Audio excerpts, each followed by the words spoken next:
The founder and first president of the modern Republic of Turkey, Mustafa Kemal Atatürk, was born in 1881 in Thessaloniki, which was then part of the Ottoman Empire. His father was Ali Riza Effendi, and his mother was Zubeyde Hanim. Ali Riza Effendi served as a militia officer and later engaged in the timber trade. In 1871, Ali Riza Bey married Zubeyde Hanim. Of Atatürk's 5 siblings, 4 died at a young age, and only Makbul survived until 1956. Mustafa's mother wanted him to receive a religious education, while his father was a supporter of modern education. When Mustafa reached the age for schooling, he initially began his education at the neighborhood school of Hafiz Mehmet Effendi, per his mother's request. After spending a week at that school, he switched to the Semsi Effendi school, which provided a modern education, following his father's wishes. During this period, he began to develop an interest in mathematics. His mathematics teacher's name was also Mustafa, and the teacher bestowed upon the young Mustafa the name Kemal, which means a person who has reached the highest level attainable. When Mustafa was 12 years old, his father passed away. Following his father's death, after a brief stay at Rapla farm with his uncle, he returned to Thessaloniki to complete his education. He enrolled in the preparatory school at the Thessaloniki Civil Preparatory School. Mustafa had always aspired to be a soldier, but his mother opposed the idea.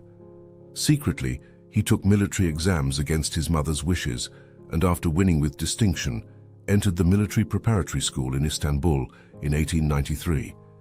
In this school, he honored his mathematics teacher, Mustafa Bey, by adding Kemal to his name. He completed his education at the military preparatory school in 1899 and then entered the military academy in Istanbul. He graduated as a lieutenant in 1902.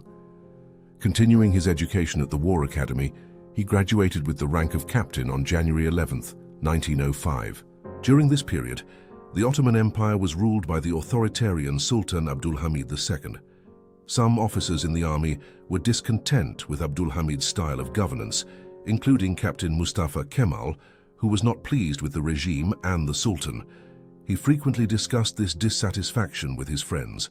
In the year 1905, Captain Mustafa Kemal was assigned to the 5th Army, stationed in Damascus. In Damascus, he, along with a few of his friends, established an organization called Vatan ve Hürriyet, Fatherland and Liberty.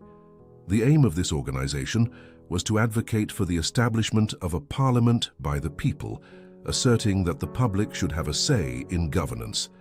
To expand this organization, he secretly traveled to Thessaloniki in 1906, where he organized his friends. In 1907, he was promoted to the rank of major and was assigned to the 3rd Army in Manastır, which is now located in the present-day territory of Macedonia. Here he came into contact with the Committee of Union and Progress, QP, led by Enver Pasha, consisting of high-ranking officers and bureaucrats, which aimed to dethrone Sultan Abdülhamid II. The Committee of Union and Progress pressured Sultan Abdülhamid II in July 1908, leading to the second opening of the parliament in the Ottoman state. Supporters of the Sultan, uncomfortable with the parliament, initiated a rebellion on April 13, 1909. In response, the Committee of Union and Progress, which facilitated the opening of the parliament, tasked Mustafa Kemal with suppressing the uprising in Istanbul.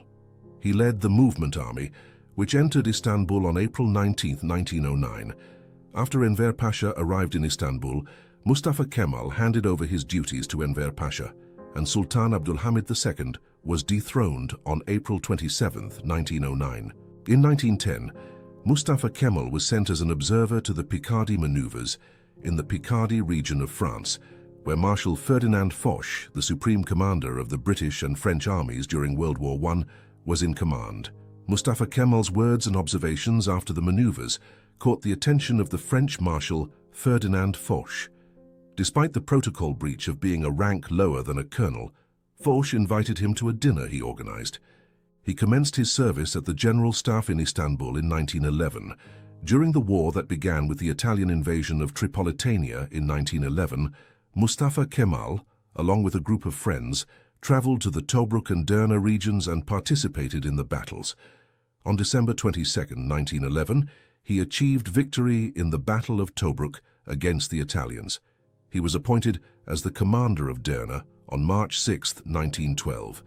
During the battle, he suffered an eye injury and spent a month in the hospital. A piece of limestone forcefully hit his face during the collapse of a ruin, causing permanent damage to his left eye for the rest of his life. When the Balkan War began in 1912, Mustafa Kemal participated in the conflict with his units in Bolayır. Faced with the numerical superiority of the Bulgarian forces, he experienced his first and final defeat. As a result, he wanted to resign from the military. However, his resignation was not accepted. On January 23, 1913, using the policies pursued by Sultan Mehmed V's ministers as a pretext, the Committee of Union and Progress, led by Enver Pasha, conducted a raid on the Ottoman palace with a group of individuals. They exploited the failure of the Balkan War as a justification to assassinate Nazım Pasha, the Minister of War, and appointed Mahmut Şevket Pasha, one of the leaders of the Committee of Union and Progress, as his replacement. Mustafa Kemal was disturbed by this bloody raid because he believed that the regime should undergo change not through bloodshed, but through ideas. Consequently, he distanced himself from the Committee of Union and Progress.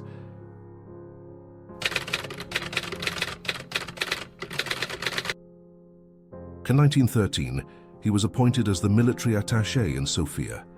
Invited to a prom, he attended wearing the Janissary uniform from the Ottoman army's former units. Everyone looked at the handsome man with surprise.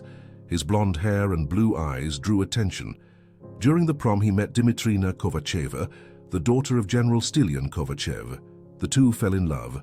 Mustafa Kemal took Dimitrina to the dance floor. Impressed by Mustafa Kemal's courage, Dimitrina invited him to dinner with her family after they returned home from the evening. Although her father initially objected, he eventually accepted to avoid upsetting his daughter. Mustafa Kemal and Dimitrina met frequently, spending time together. Mustafa Kemal proposed to Dimitrina, and she accepted. However, Dimitrina's father, General Stilian Kovachev, opposed the marriage and prevented it.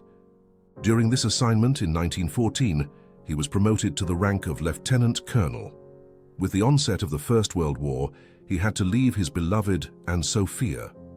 However, he never forgot Dimitrina. In 1930s, a group of Bulgarian writers visited Turkey, including Elisaveta Bagrian. Ataturk invited her to dinner. Later, in her memoirs, the great poet wrote, "He invited me to a dance. He looked me in the eyes so kindly, warmly, and said, 'I left my heart in Bulgaria. Tell me how Miti lives now.' 'Okay, she shares her loneliness with her husband,' I said, realizing that I was not in his arms. He was embracing Miti." In 1966, Olya Dimitrina Kovacheva's daughter mentioned Ataturk's name only once. This happened on her last earthly day, August 9, 1966. In the morning, she woke up and said, "I was dreaming about Kemal tonight."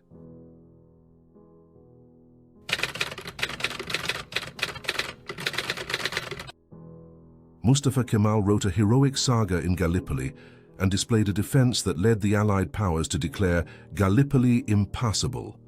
On March 18, 1915, when the British and French navies attempted to cross the Dardanelles, they suffered heavy losses.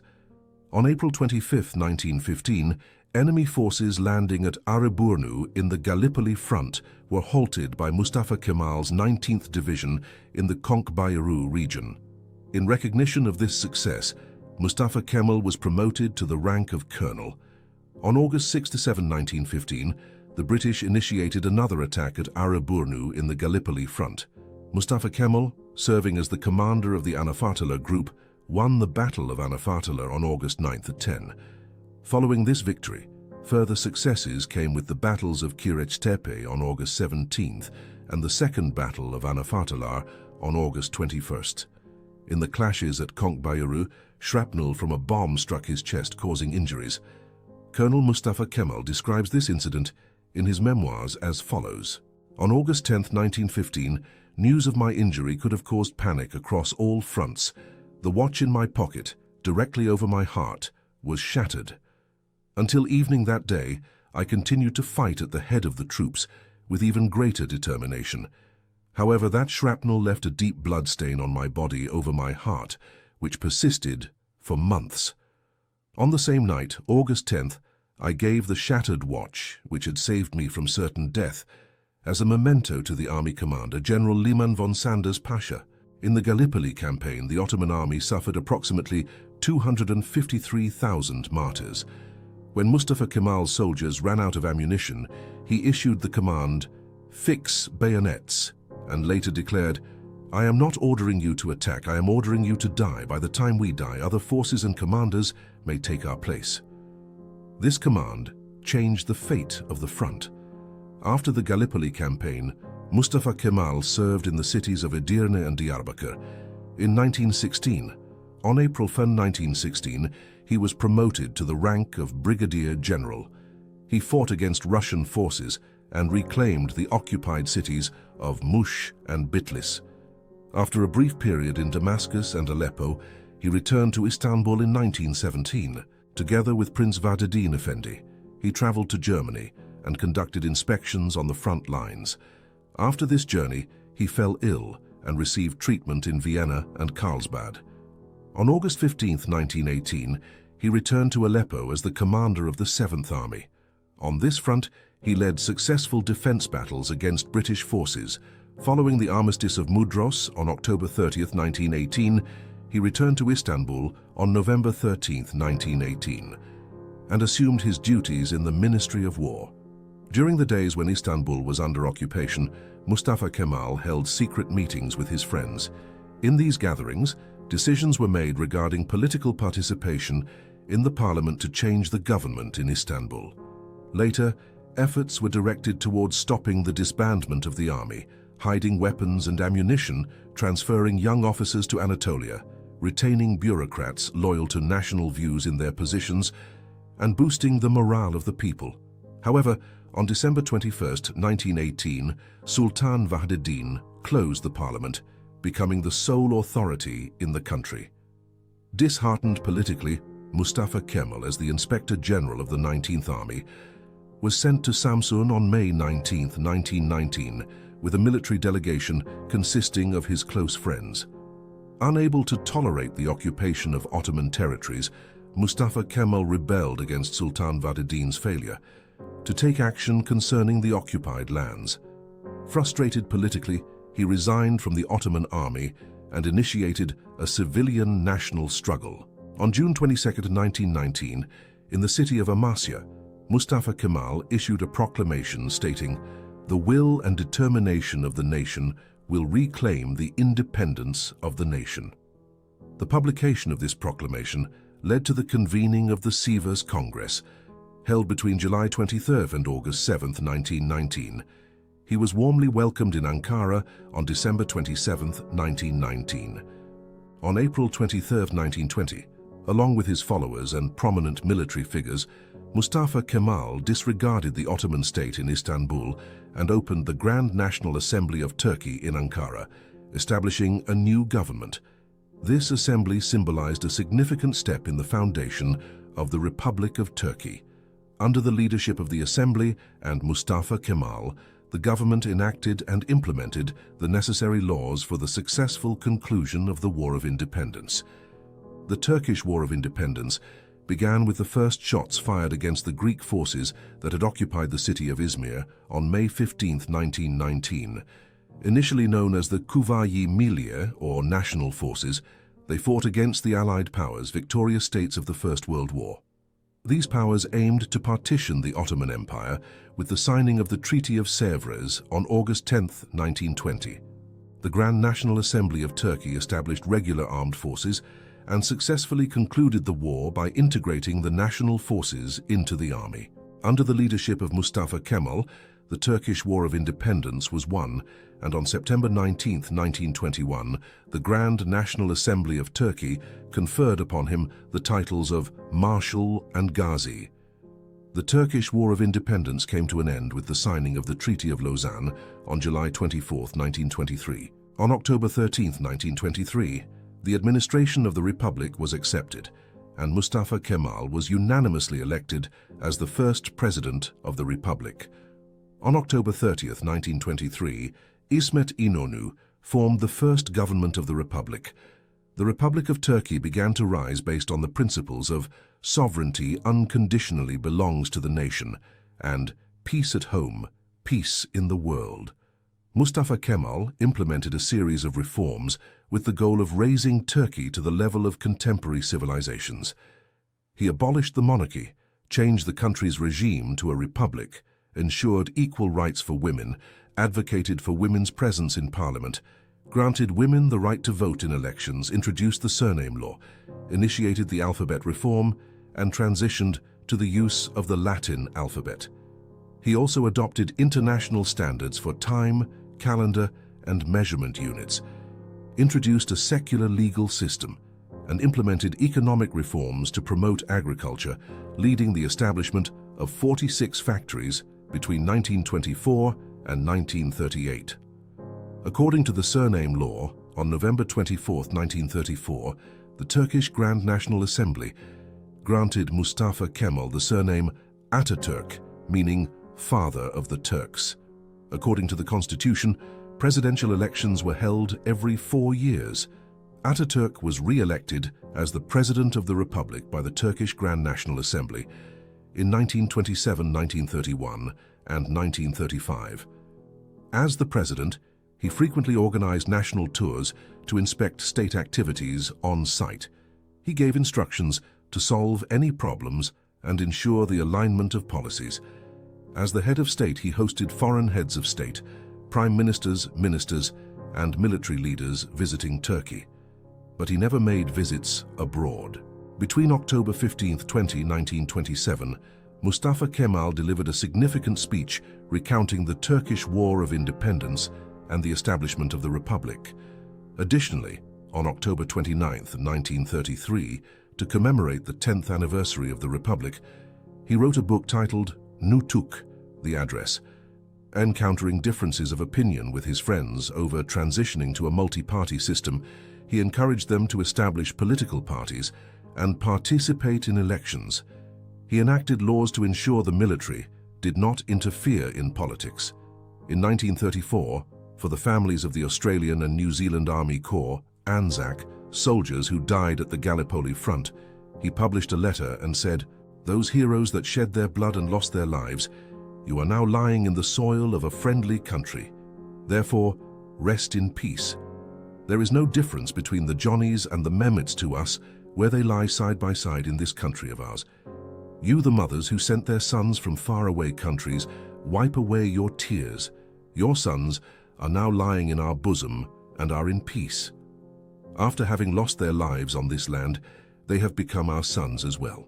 A response by an Anzac's mother to Atatürk's words, "The warmth of your words eased our sorrow for our sons, who vanished in Gallipoli, and our tears ended. Your words are a consolation to me as a mother. Now we are sure that our sons rest in peace in their eternal rest. If your excellency accepts, we would like to call you Ata too, because what you have said at the graves of our sons could only be said by their own fathers. In the name of all mothers, our respects to the great Ata, who embraced our children with the love of a father." In his personal life, Atatürk lived modestly. On January 29, 1923, he married Latif Hanım, and together they organized many national tours. This marriage lasted until August 5, 1925, and they did not have any children. Atatürk loved children and considered them his spiritual children. He adopted 7 children and also provided care for 2 others. He allocated part of his inheritance to his sister spiritual children, the Turkish Language Association, and the Turkish Historical Society. In 1937, he donated his farms to the treasury and some immovables to the municipalities of Ankara and Bursa. He allocated a share of his inheritance to his sister spiritual children and the Turkish language and history institutions. He was an avid reader, estimated to have read more than 4,000 books, amassing a rich library. Atatürk also wrote a total of 9 books. He enjoyed listening to music, dancing, horseback riding, and swimming. He had a keen interest in Zeybek dances, wrestling, and folk songs of the Balkans. Playing backgammon and billiards brought him great pleasure. He owned a horse named Sakarya, and valued his dog Fox dearly. During evening meals, he invited state officials, scientists, and artists to discuss the country's issues. He was one of the well-dressed men of his time, designing and having his clothes tailored. He paid attention to cleanliness and neat dressing. He had a deep love for nature, frequently visiting the Ataturk forest farm and personally participating in activities. Months before his death, he told his aide, Salih Bozok, "I will die, Salih, because I have cirrhosis. I have read and examined. Cirrhosis definitely kills a person. But if my illness had been explained to me in detail from the beginning, then I would have taken precautions." His aide recorded this statement in his memoirs. He was fluent in French and German. On November 10, 1938, at 9:05 a.m., he succumbed to the cirrhosis he had been diagnosed with in Istanbul's Dolmabahce Palace. Military aide Salih Bozok was very saddened by the death of Commander-in-Chief Mustafa Kemal Atatürk and committed suicide with his gun, saying, "Where are you going without me, Pasha?" Atatürk's body was buried with a ceremony on November 21, 1938, at the Ankara Ethnography Museum, his temporary resting place. After the mausoleum was built, his body was buried in his eternal resting place on November 10, 1953, with a magnificent ceremony. In the footage taken by American filmmaker Julian Bryan on September 13, 1936, we witness Atatürk swimming at the Floria Sea Pavilion and playing with his adopted daughter, Ulku. Shortly after President Franklin D. Roosevelt watched this film, he would write a letter to Atatürk on April 7, 1937, stating the following: "I saw the film a few evenings ago at the White House. I would like to express to you the enthusiasm and excitement I felt when I saw the many remarkable things you have accomplished in a relatively short time. I was particularly pleased to watch pictures of your distinguished personality playing with your little daughter at your home and on your beach. This has especially strengthened my hope that one day I will have the opportunity to meet with you." This was not President Roosevelt's first letter. He sent his second letter a little over a year after Atatürk passed away. "My sorrow is twofold. First, I am saddened like the whole world by the loss of such a great man. My second sorrow is the intense desire I had to meet this man, which can no longer be fulfilled now that he has passed away."